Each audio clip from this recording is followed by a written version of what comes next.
Hollywood, California, Monday, June 22nd.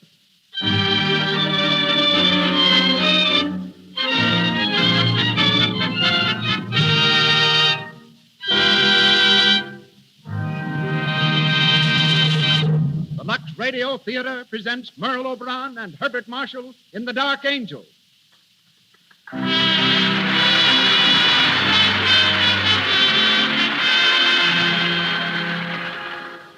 Lux presents Hollywood.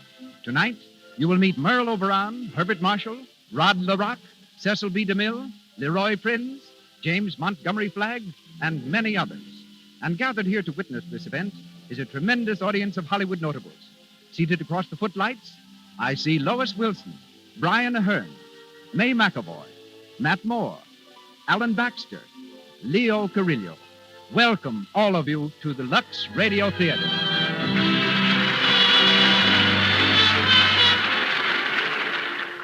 This entertainment is brought to you by the makers of Lux Toilet Soap, the beauty care used by 9 out of 10 Hollywood stars. The pure white soap that can mean a lovelier complexion for you. As producer of the Lux Radio Theatre, we present one of the world's foremost motion picture producers, a man so closely identified with Hollywood that the history of the motion picture industry might well be the story of his own life. Ladies and gentlemen, Mr. Cecil B. DeMille.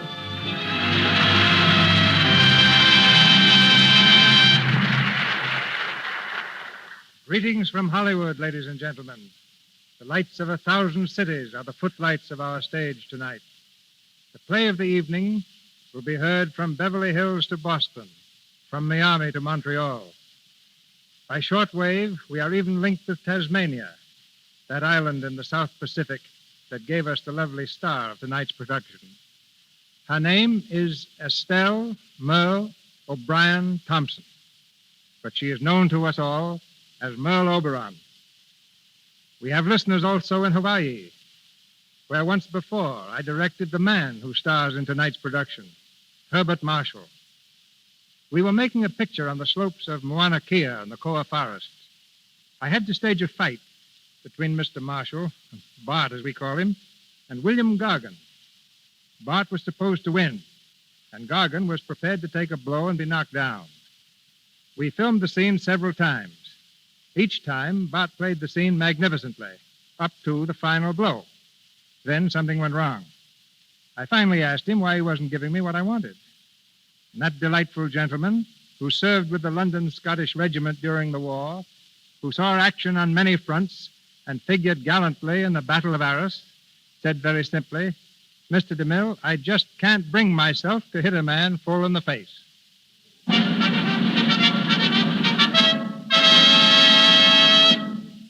And now it is curtain time.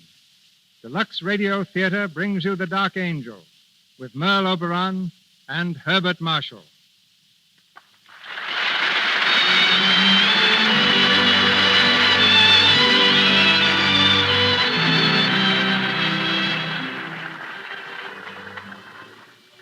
The Dark Angel is the story of Kitty Vane, played by Merle Oberon, and Alan Trent, a young English officer with whom she is in love, played by Herbert Marshall.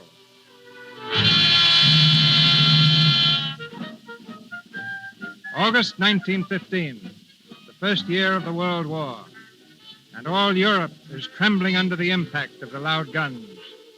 Excitement is the keynote of the day. And in a little cottage in the country, Kitty Vane, a charming young English girl, is hurrying off to meet 2 old friends who are coming home on leave. We hear her running down the stairs.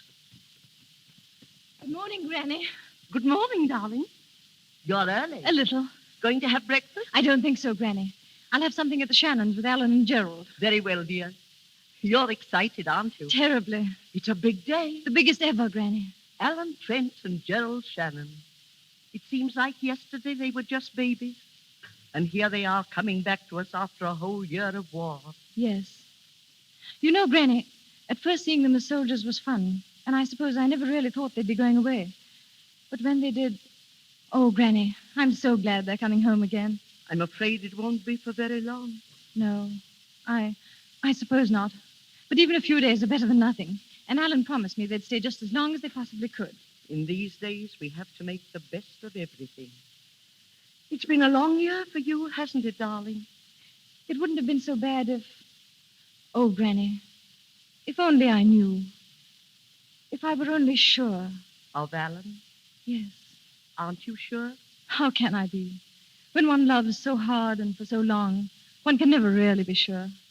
And it used to be so easy, Granny. When we were children, I'd just ask him to marry me. But now, it's growing up, Granny. That's what it is. Things aren't so simple anymore. I can't just say, Alan, please marry me, quick. Why not? That's the best way to do it.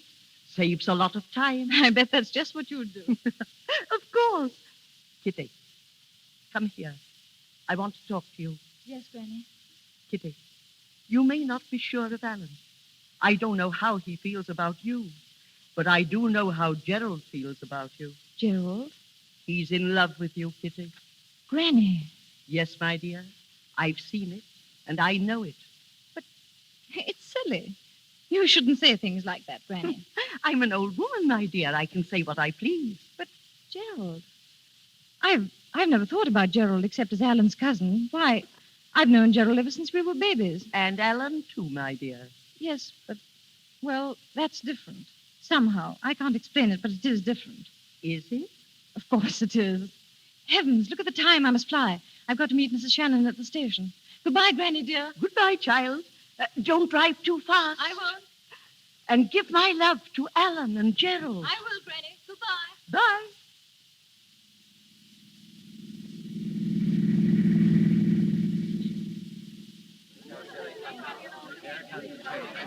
Troop train coming in on platform number 3, 20 minutes late.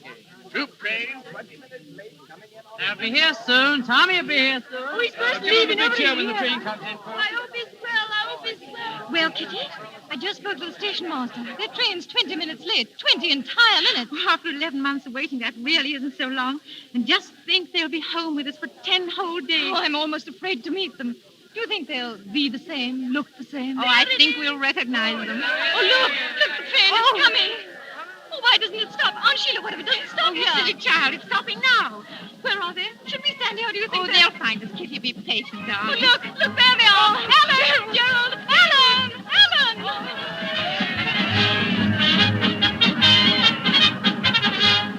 Kitty, darling! Oh, Alan, Gerald. How are you, Gerald. Aunt Sheila.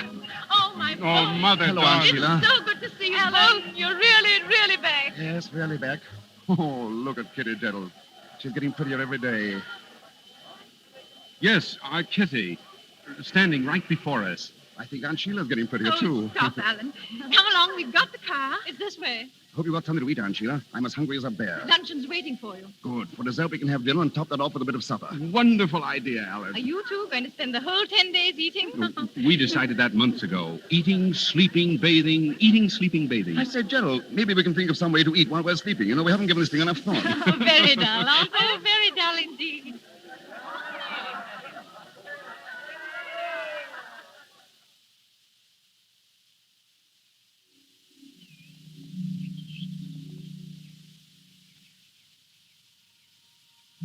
Hey, Kitty, where are you going? Alan, don't you know it's very bad manners to shout out of second-story windows? Well, just as bad as shout back. Want a piece of cake? No, I'm tired of seeing you eat. I'm going home. Oh, wait a minute. I'll come with you. Maybe there's something new to eat at your house. There isn't. Goodbye. No, wait. Look, Kitty, if you don't wait, I'll jump down. Get back in that window, idiot. Will you wait? No.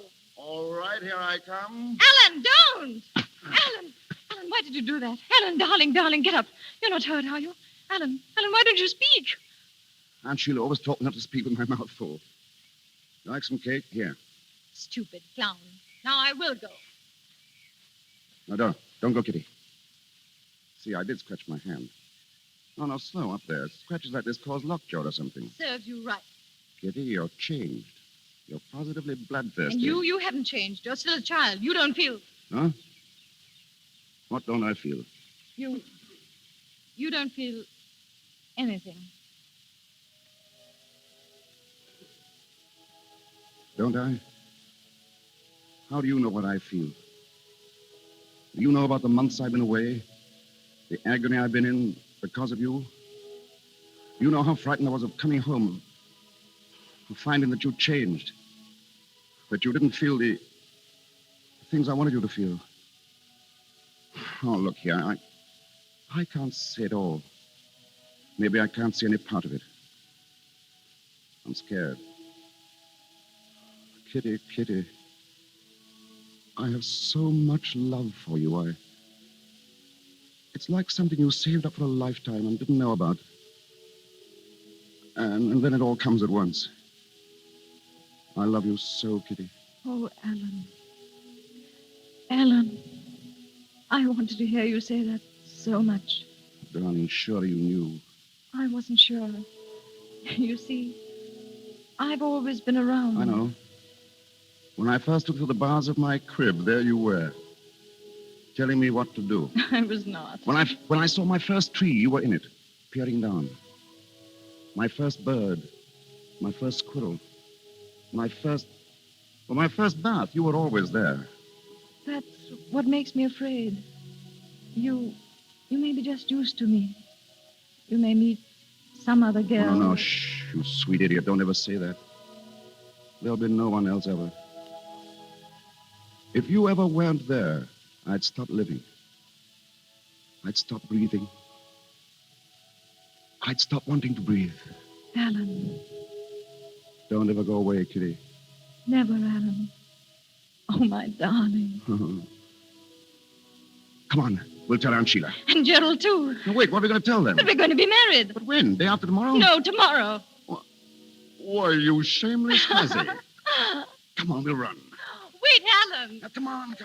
You're going too fast. Up the steps, quick. Who's going to tell them? Both of us. Aunt Sheila, where are you? Hello. What's all the excitement? Oh, Gerald. Big news. Can you guess, Gerald? I think I can. So it's fully happened after all these years. Congratulations. Oh, thank you, Gerald. All my love, Kitty, for you both. This is the way it should be. I'm happy about it. Did you call me, Alan? Come here, Mother. Is anything wrong? Oh, no, it's right. These two have got themselves engaged.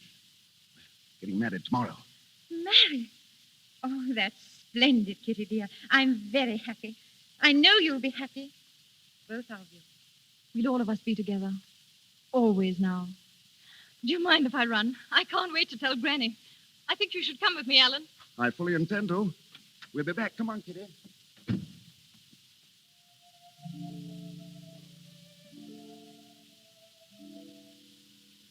Gerald, you love her too, don't you? Yes, Mother. Oh, darling. It's all right, Mother. This is the way it should be. Gerald, I almost forgot. This message came for you a while ago from the War Office. I do hope... War Office. Let me see it, dear. What is it, Gerald? Gerald! We've got to go back. We're leaving England tomorrow morning. Oh, Gerald, no. Must be a big drive on. All leaves are canceled. Oh, those poor children. They were to be married tomorrow. Yes. I'll have to tell them.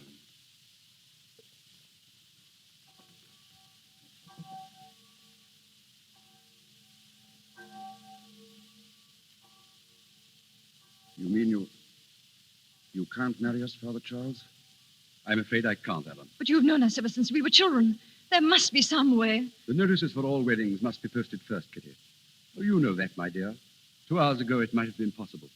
It's too late now. Oh, Father. I'm sorry, Kitty. I know how you feel. But try to see that Alan will be back soon, and you'll be married here. We'll arrange it all beforehand. It won't be long. Who knows how long it'll be? Oh, my boy.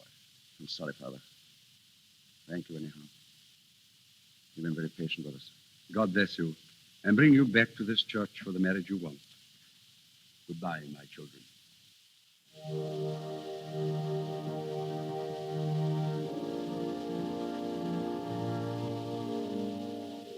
No, Kitty.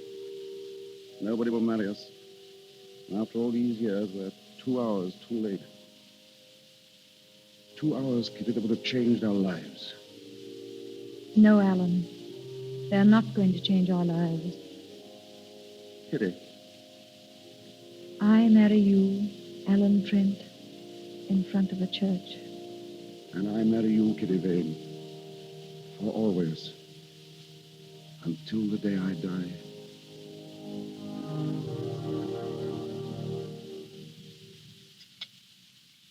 Kitty, you're not eating. I can't. You shouldn't have come down here, darling. We should have said goodbye at the church. I wanted to be with you, Alan. Right to the last. Is there anything I can do for you, sir? No, thank you. Well, I hope the dinner was good. Quite good. That's right. I always like to see a soldier eat before he's off. I suppose you're one of them as is leaving on the boat tonight, sir. Yes. Well, over the top with the best of luck, say I. What's that? Oh, the guns. You can hear them when the wind's this way. I always tell my husband that those guns make it like living right in the war, so to speak. I always say... Yes, I know. Yes, of course. I wonder, would you mind bringing some more coffee? Coffee? Not at all, sir. Fetch it right away, I will. Kitty, darling. Oh, Alan, those guns. They frighten me, Alan. And the men we pass coming down. Thousands and thousands and thousands of them. And in a little while you'll be gone. Gone with the rest of them. You'll... No, listen to me. They're going. I'm going. There's nothing to be done about that. There isn't much time left. And we must face the truth.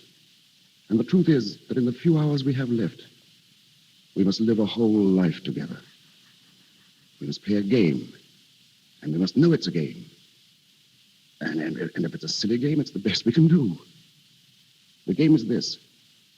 We must pretend that there is nothing tense and desperate about these few hours. And that the only time I'll have to leave you for the rest of our lives is to buy us both a loaf of bread and a bottle of milk. No, Alan. Do you think you could pretend that, darling? I'll try. What time do you really have to leave, Alan? Very soon, dear, 5:30. But until then, remember, we are together for the rest of our lives.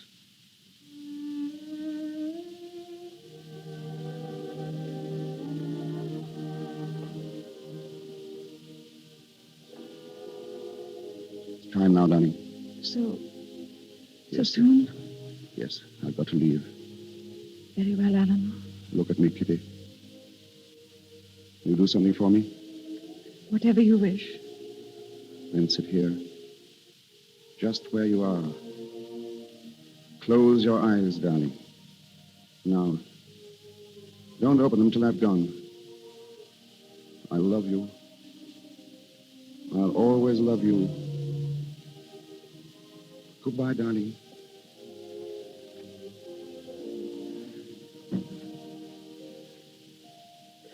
Goodbye, my love. Goodbye.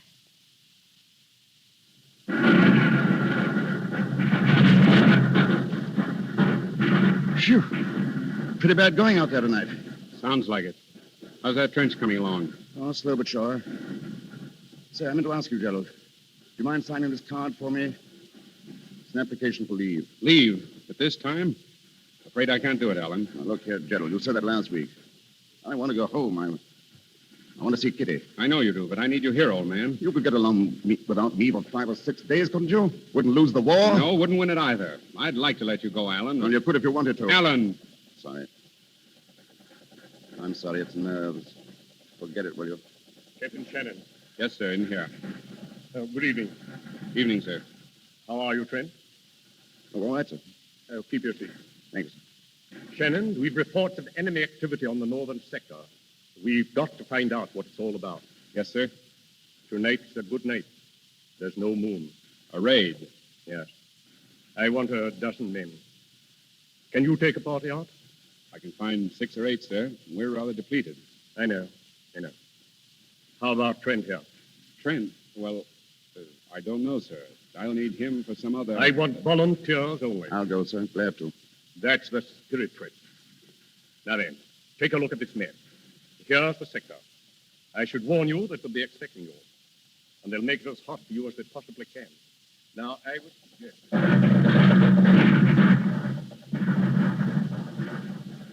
Ready, Alan? Ready. How much time? 30 seconds. Sorry I got you into this, old man. That's all right. Look out!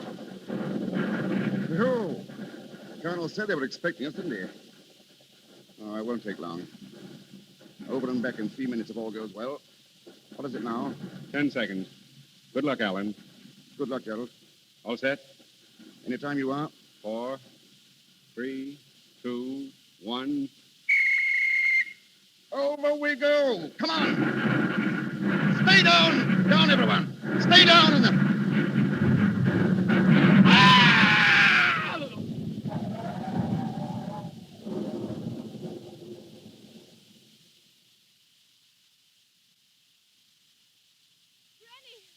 Are you asleep, Granny?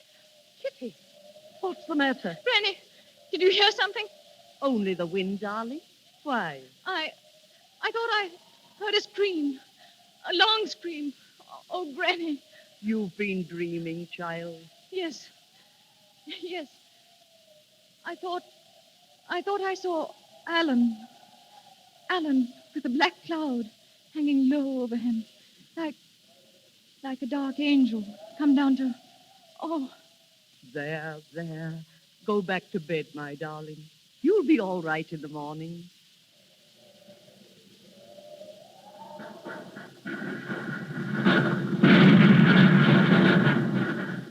Well, Captain Shannon, everything went off all right, didn't it? Yes, sir. Did you bring back a prisoner? Yes, sir. Good. What about the men? Lose any?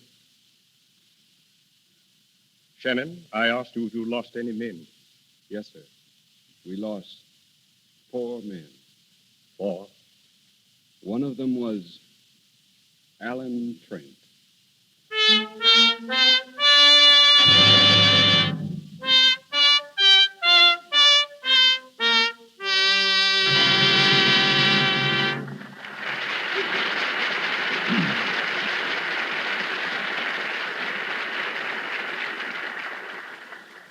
You are hearing Merle Oberon and Herbert Marshall in the Lux Radio Theatre presentation of The Dark Angel, coming to you direct from Hollywood. We continue with the play in just a few moments, but now let's take a side glance at the screen capital.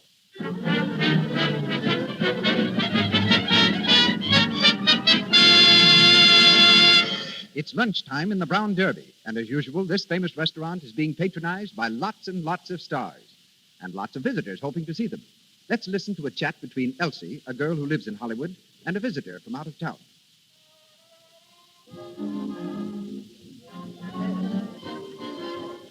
Oh, look, Elsie.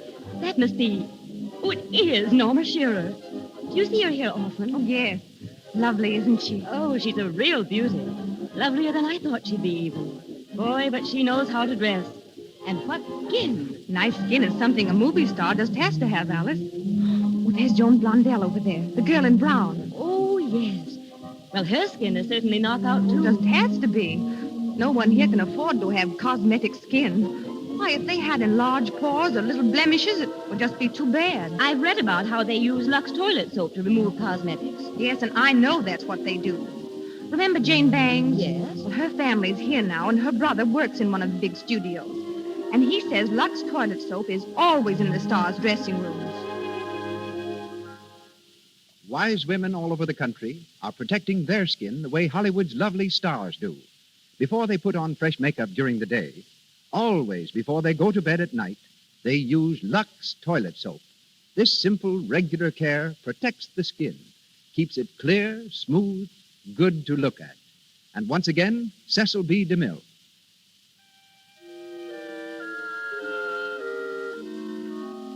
The Dark Angel, with Merle Oberon as Kitty Vane and Herbert Marshall as Alan Trent, continues.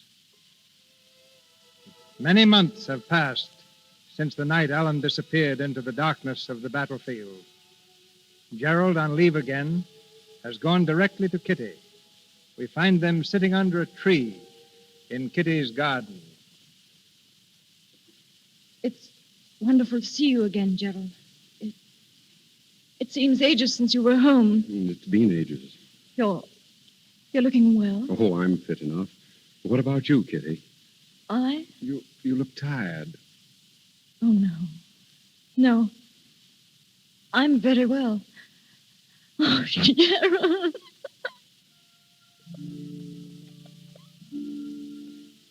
Kitty, darling, don't cry. please. I'm so sorry. What a bad homecoming for you. I wanted it to be different, happier for you. No, it couldn't have been without Alan. Gerald, when Alan died, it was the night of the 17th, wasn't it? Yes. What time was it? I don't know, dear. There was an explosion, and I never saw him again. I think it must have been shortly after... Shortly after 11 o'clock. I know. He had wired me he was expecting leave, and then... He wanted leave, Kitty. He wanted to come home to you. And he couldn't get leave? I wouldn't give it to him. What? I wouldn't give it to him. I could have, but I didn't. I refused, Kitty. I killed Alan. Gerald, what are you saying? It's my fault. If I'd done what he wanted me to, he'd be alive today. It's my fault, Kitty. I killed Alan.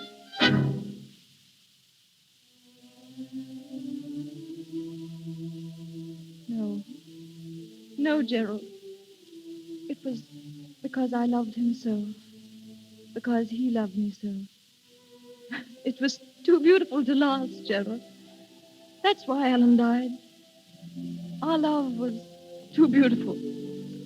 Too happy.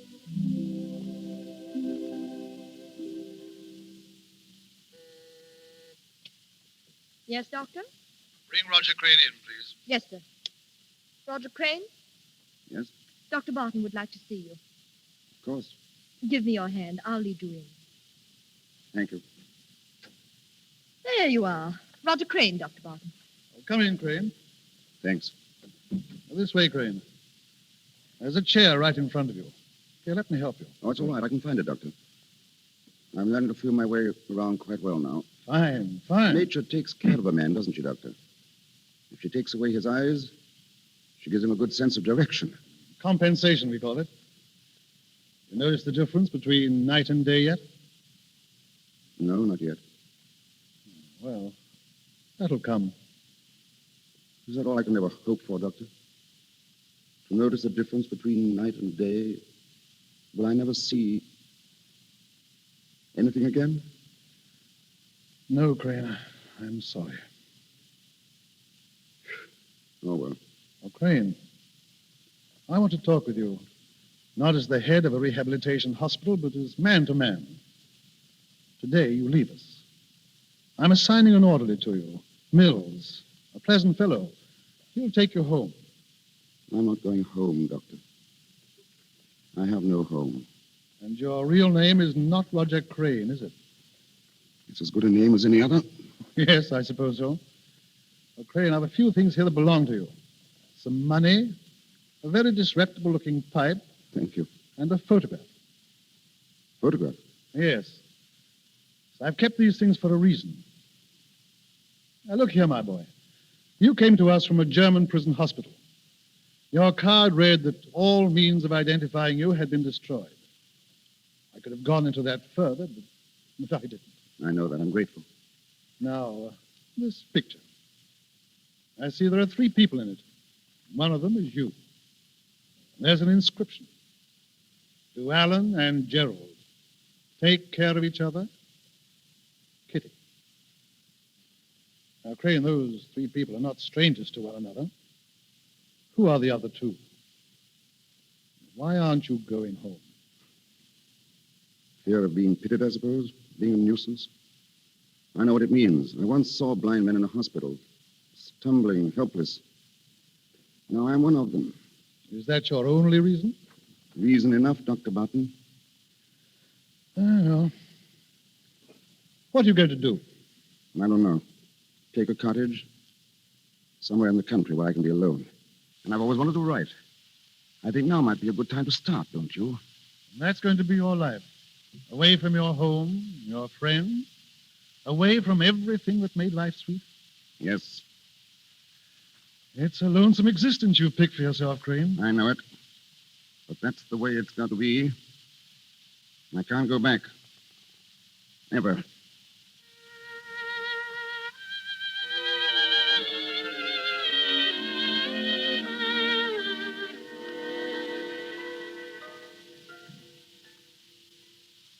Oh, that's interesting. What are you reading, Granny? The book review section. There's an article here about a young fellow who writes children's stories. They say he's blind. Blind. He has to dictate all his books. Poor fellow. I dare say he's happy, though. Courage, that's what does it. Courage, Kitty. Yes. It's too bad we're not all like him. We could be, if we tried. I've tried, Granny. Yes, my child, but not hard enough. You are living in the shadow of a death, Kitty. A deep, dark shadow. You must come out into the sun again. Oh, Granny, what's the use? I'll never forget Alan. Never.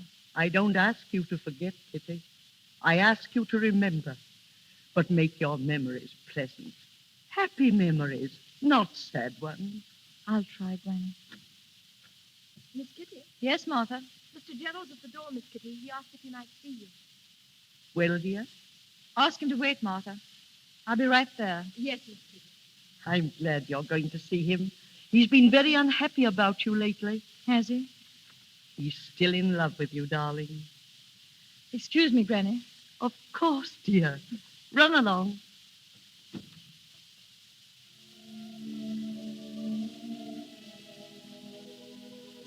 Hello, Gerald. Kitty, how are you? All right. It's been a long time since you were here, Gerald. I know.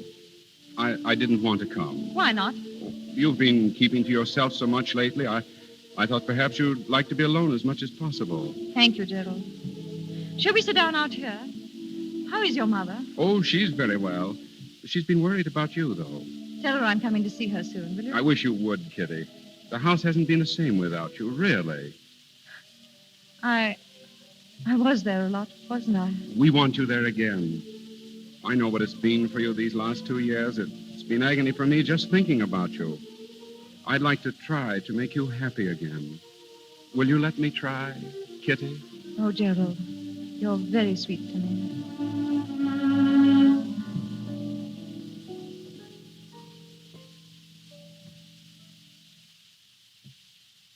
Mills, Yes, Mr. Crane. read that last paragraph back to me, will you? Certainly, sir.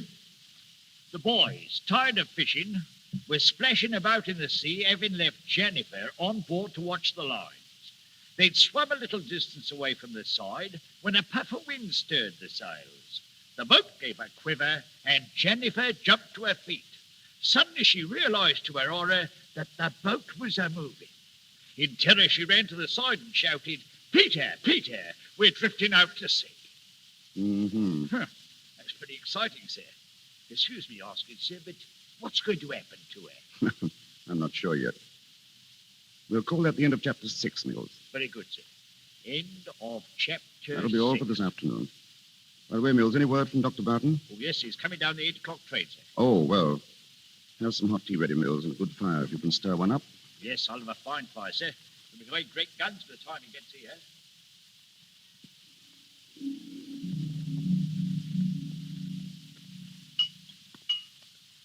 Another cup of tea, Dr. Barton? No, thanks. It's a nice place you have here, Crane. I like it. Very comfortable. And how's the new book coming along? Oh, we made a start. That's fine. You've certainly made a success of it. Well, it's been amazingly easy. I just stretch out all day here in the study or back there in the garden and dictate to Mills. Sometimes I laugh at myself. Imagine me writing adventure stories for boys. I read a piece about you a few weeks ago in the book section of the Times. I wondered why you refused to let anyone print your photograph. I don't think my picture would interest anyone, Doctor. No? Oh, Crane, during the war, you were in the artist rifles, weren't you? Yes? Why? Did you ever come across a chap called Shannon? Gerald Shannon? Yes. We were in the same company. Oh, is that so? Crane, do you remember a photograph of yours I gave back to you when you left the hospital? A photograph of 3 people? I remember. I think I saw 2 of those people again. Oh, their pictures, I mean. Where? In the Sunday Times. I brought it along with me. The caption says they're Gerald Shannon and Kitty Vane. Is that right? Yes, that's right. What's it say about them? It says they're going to be married. Married. Are they? I'm very glad. We used to be quite good friends. They've been very close to each other all their lives. I was hoping this would happen. When is the wedding? June 3rd. They're giving an engagement dance tonight at his home. Oh, that's fine, isn't it? I'm glad.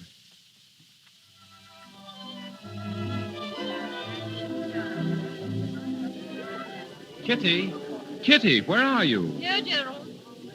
Darling, what are you doing out here all by yourself? Just thinking. Happy, darling? Don't you know I am? What were you thinking about? Oh, everything. You and me, our marriage, And Alan? Gerald. It's all right, darling. I understand. I couldn't help but think of him tonight. But they weren't sad thoughts, Gerald. I was just thinking that if Alan could see us, if in some way he knew that I was going to marry you, I think he'd be happy too. My darling.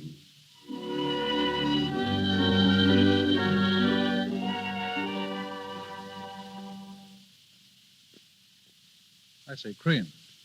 Crane. What? Oh, yes, Doctor? You've been sitting there for over an hour without saying a word. Anything wrong on that? No, nothing's wrong. Wasn't that talk about the picture, was it? I thought so. I'm sorry. I guess I've gone off the deep end again. No, that's all right, Doctor. Right. Oh, it's my own fault. It's been my own fault right from the beginning. I ought to put 1,000 miles between her and me, but I didn't. I stayed here where I might be near her, hear a word of her. I had it coming to me, and now I've got it. I've lied to myself, Doctor. I pretended that I've made a life, that I was happy. Now I've found myself out. The work of all these years thrown away. It's tough luck, old man. Sorry I let go. I ought to be darn well ashamed of myself. I think I'll take a stroll in the garden and cool off. Can I take you out? No, I can find my way. I'm used to it now. Doctor, that picture in the paper, is she just as pretty as she always was? Yes. She's very pretty. I'm glad it's a good picture. I wish I could see it.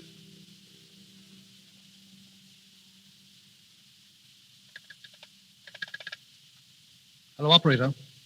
I want to speak to Mr. Gerald Shannon. No, I don't know his number, but it's near Southwell. Yes, Shannon. Gerald Shannon. Yes, thank you. Gerald, where have you been? I had a telephone call from a Dr. Barton. Barton? I don't remember. Gerald, what's the matter? You look as if you'd seen a ghost. Is anything wrong? I don't know. What do you mean? Gerald, that telephone call, what was it about? Can't you tell me, Gerald? I've got to tell you. It was about Alan. Alan? Alan's alive. Alive? Gerald. Gerald, what are you saying? He can't be alive. He is. I'm going to take you to him now. Oh, Gerald. Gerald. I'm afraid.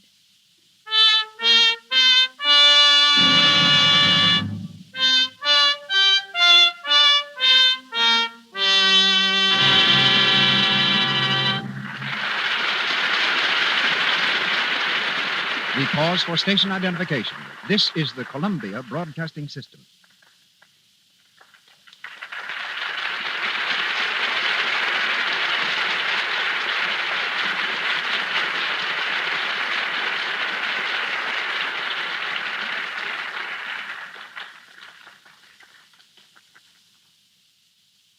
This is Cecil B. DeMille speaking to you from Hollywood.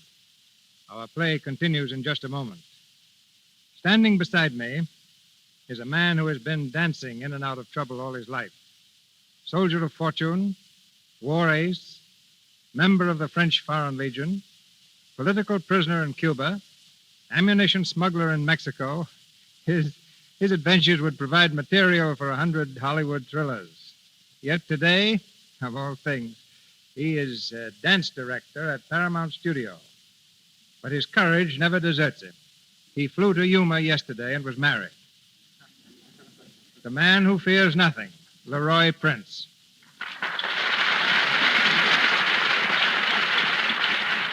You're wrong, CB. There are two things I am scared of. One is this microphone, and the other is the mill. I don't know why. I've trusted you with some of my oddest odd jobs, including me help make fox hunting scenes. I sure remember that.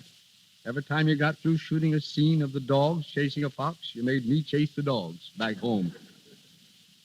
I'm a dance director, not a dog catcher. And I'm telling you right now, I'm not going to chase any Indians for you in your next picture. The Plainsman. Let Gary Cooper do that. I'm doing bigger things now. Bigger than a DeMille production? You must be starting another revolution. Are you? Well, I might be. I'm picking the 100 most beautiful girls in Hollywood for Paramount's new picture, the big broadcast of 1937. Dancing into trouble again, huh? You said it. Because Hollywood's just jam full of girls with trim figures and nice complexions. I mention nice complexions not only because this happens to be the Lux Radio Theatre, but because good complexions are really important. And, of course, Lux toilet soap is what almost all of these girls with nice complexions use. As a matter of fact, I use it myself. But I guess that's beside the point. But I can tell you why the girls use it. There are so many good dancers that if you want to get anywhere, you've got to stand out from the crowd. Nothing does that for a girl better than a really beautiful skin. And that's why more and more of these kids are using Lux toilet soap. Because the nice-looking girls are the ones that get the breaks. They use their heads as well as Lux, huh? Like your brother Eddie. Yes, and he still has a headache from it. You see, ladies and gentlemen, Mr. DeMille wanted a novelty act for his picture, Madam Satan. And I knew my brother could provide it. Eddie's stunt consisted of leaping over a piano, landing gracefully on his head, and rolling up to his feet. We set the scene. Eddie ran, sailed through the air, cleared the piano, and made a perfect landing on his head. Just as we guaranteed. How do you like it? I asked Mr. DeMille. It's all right, said Mr. DeMille, looking steadily at Eddie. Why doesn't he get up? He certainly used his head to get into pictures. So long, Maestro. So long, soldier.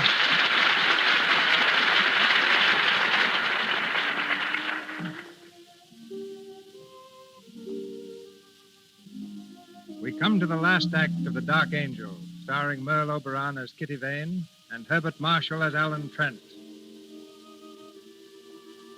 It is 1 hour later. Dr. Barton and Alan stand facing each other across a table in Alan's cottage. The doctor has just told Alan of his telephone call to Gerald. Why do you do it, Barton? Why? I had to, old man. I knew it was right and that it had to be done. Shannon ought to be here soon. I expect you'll want to speak to him alone. Yes, of course. Well, I'll clear out. Did you tell him that I was blind? No. Only that you were here.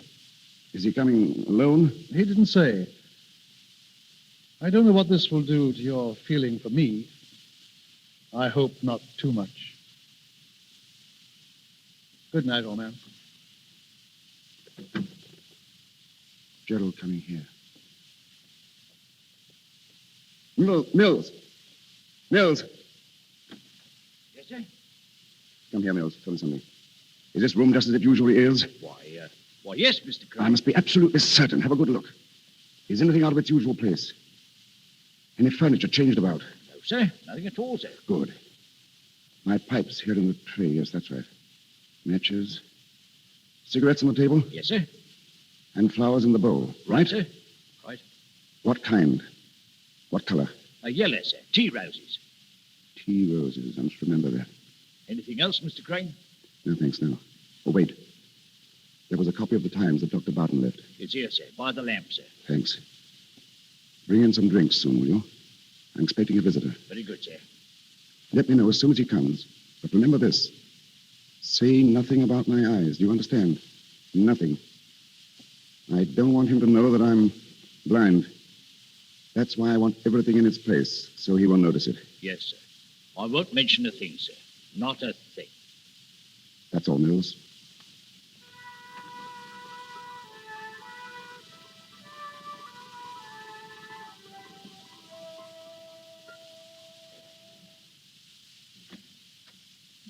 How's it, Mills? They're here, sir. They? Yes, sir. Lady and a gentleman, sir. A lady. Young? Yes, small, dark, and very pretty, sir. Very pretty. Shall I show him in, sir? Yes. Very well, sir. Mr. Crane's in the sitting room, ma'am. Thank you. Alan. Kitty, how are you? Oh, Alan. Alan, old man. Gerald, it's so good to see you. And Kitty. It's really, really you. I always knew sometime, somewhere. That we should meet again? Yes, I think I always knew it, too. The three of us. I'm so happy to see you both. Sit down, Kitty. Gerald, old man, sit down. You'll have a drink, won't you? Alan, what? The cigarette's right there on the table, Gerald. Alan, what's the matter? Why? What do you mean? You act so queerly. You treat us like strangers. Oh, Kitty.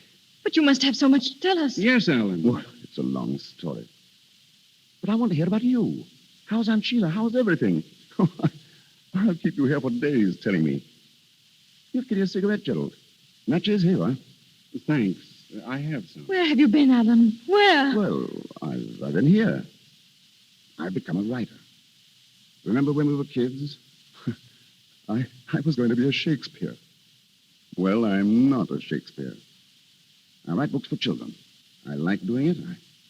I guess I've done fairly well. I use the name Roger Crane. But, Alan, why didn't you let us know? Do you mind if I have a pipe? I'll show you around the garden later. I'm terribly proud of my roses. Just look at these yellow ones in the bowl. Pretty, aren't they? Tea roses. Alan, what's happened to us? Yes, why are you holding us off, Alan? I saw the notice of your engagement in the newspaper. Nice picture, too. And I loved you both. I hope you'll be very, very happy. So that's it. That's why you sit there torturing us, torturing Kitty. For years you've let us believe you're dead, and well, now we come here after all this time, and you talk of roses. Good Lord, man, you've only to look at Kitty's face to know what you're doing to her. Gerald. Go outside, Gerald. I want to speak with Alan alone. Very well. No, Kitty. wait, Gerald. I see no I'll reason. be out in the garden.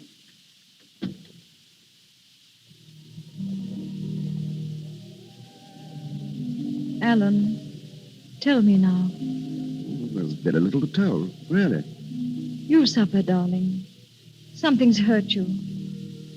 Won't you tell me? Why didn't you come home, Alan? It's hard to tell you, Kitty. But I've got to. The war did something to me. I've changed. Changed? Yes, after all, the war doesn't leave you quite where it found you, does it? I spent months in a German hospital, months in a prison camp. When I came out, I wanted to be alone for a little while. To build a new life away from old friends and old memories. So I came here. I always meant to come back someday. But I like it here, and... well, I just didn't come back. You stopped loving me. Is that it, Alan? I love you, Kitty. I loved you then. But in a different way, I suppose. I didn't have the courage to tell you. I see. I understand. Forgive me. I've been tormenting you. This means we won't see each other again. It would be better if we didn't, Kitty. Very well. But before that happens, I want to tell you that I loved you then. I love you now. I love you with all my heart. I've never loved anyone else. I never will again.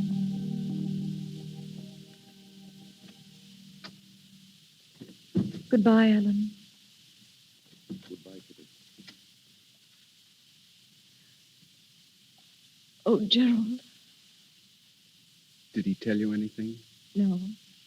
Just that he's changed. Gerald, what's happened to him? What's happened to him? Don't, Kitty. Don't, please. Take me home. Take me home. No. You've got to stay here. No. Yes, dear. You see, I just spoke to the doctor. The one who called me. Well? Go back to Alan, Kitty. He needs you. You love him, don't you? Go back inside and stand in front of him. Don't tell him you're there. Don't make a sound. Just watch him. Watch him? Go now, darling. But Gerald... Go now, darling. Yes, Gerald.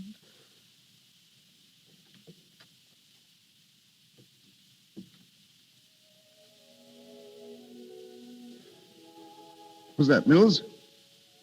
Mills, come here. I was just about to call you. I've been thinking lately of going away, leaving the country. I have reasons, unfortunately, and I'll have to let you go. I'm sorry, Mills, but... Mills, are you there? Who is it? Who's standing there? Alan. Oh, Alan, my darling. Kitty.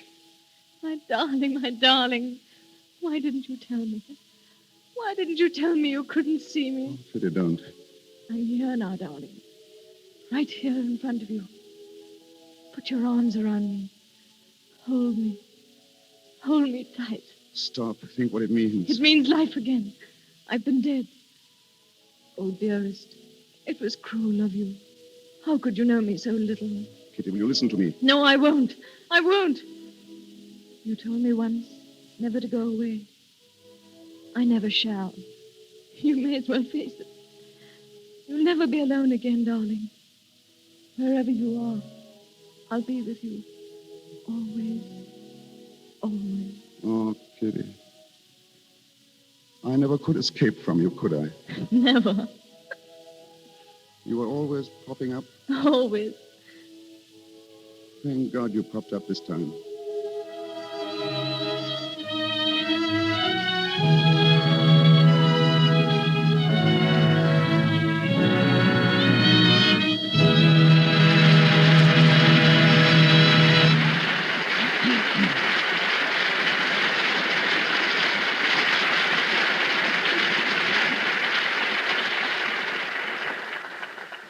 So ends the story of the Dark Angel.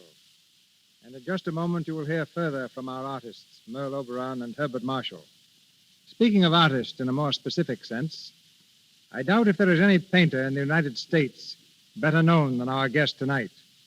With Charles Dana Gibson and Howard Chandler Christie, he made the beauty of the American girl famous the world over. He's also a motion picture pioneer. Ladies and gentlemen, Mr. James Montgomery Flagg.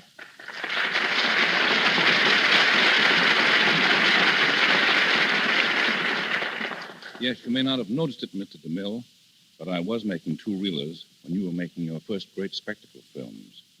I produced and supervised 26 satirical comedies. They were billed as comedies because they claimed no one would know what a satire was. They thought it was a gent with goat's legs and horns. I even acted in some of them.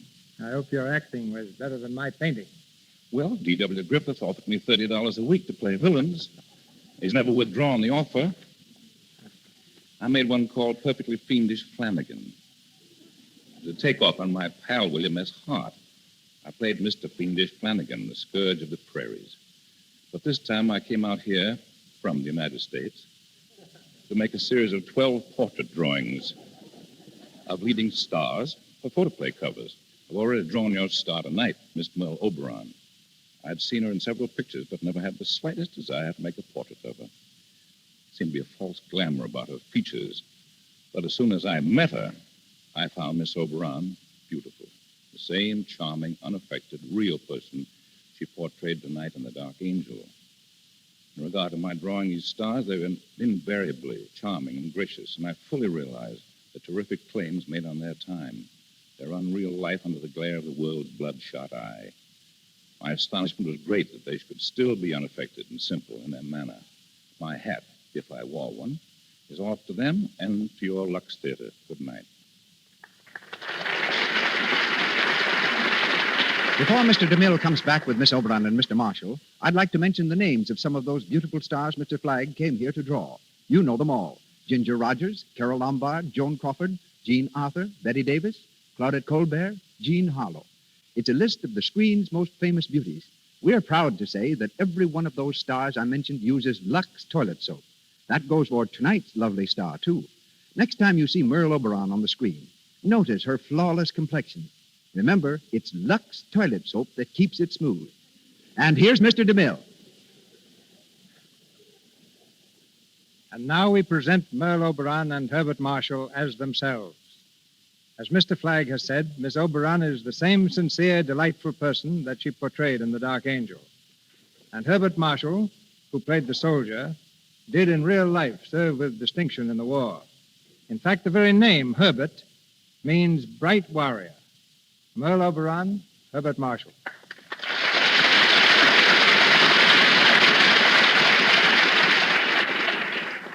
Now, just a minute, Mr. DeMille. You have me a little mixed up. Before the play, I was a man who hated to fight. During the play, I did, and now you say my name proves I love it, and I don't. Names are deceiving. Cecil means dim-sighted. Yet out of 3,000 people at a Roman banquet, I can detect the one extra girl on the back of the set who's chewing gum. And Merle means nightingale, but I never sing in my pictures.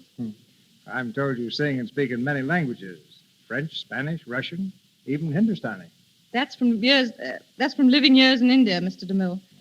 It was there that I first saw the picture of The Dark Angel. It was the silent version with Ronald Colman and Vilma Banky. And I longed to be an actress and do it myself. Well, you realized your dream magnificently, both on the screen and tonight in the Lux Radio Theatre. It's your best performance so far. What's your next? It's called, for the time being at least, In Love and War. What's yours, Bart? All's fair? Now, next week I start in Portrait of a Rebel with Katharine Hepburn. Who's the rebel, you or Catherine? Oh, it's Katharine. But I was a rebel once. My family wanted me to be an accountant. I wanted to be an actor. That's one rebellion I approve of. Oh, thank you, C.B. Good night. Good night, Bart. Good night, Miss Oberon. Thank you, Miss Oberon and Mr. Marshall. Ladies and gentlemen, this is your announcer, Melville Ruick. Before Mr. DeMille returns to tell you of next week's play, may I say that our cast tonight included Rod LaRock as Gerald, Edward Cooper, Lillian Kemble Cooper, Crawford Kent, Juana Lidbell, Gwen Mannering, Lionel Paith, Edward Reimers, Charles Romano, and Zeffie Tilbury. Miss Merle Oberon appeared through the courtesy of Mr. Samuel Golden. Herbert Marshall comes to us from RKO. Louis Silver's our musical director from 20th Century Fox. And from Paramount, our director, Cecil B. DeMille. And here is Mr. DeMille to speak to you. Next week, the Lux Radio Theatre stars Jeanette MacDonald, lovely MGM star in Irene. A large and colorful cast will join Miss MacDonald in singing the exquisite music of Irene, and the girl in the Alice blue gown will live again, this time on the air.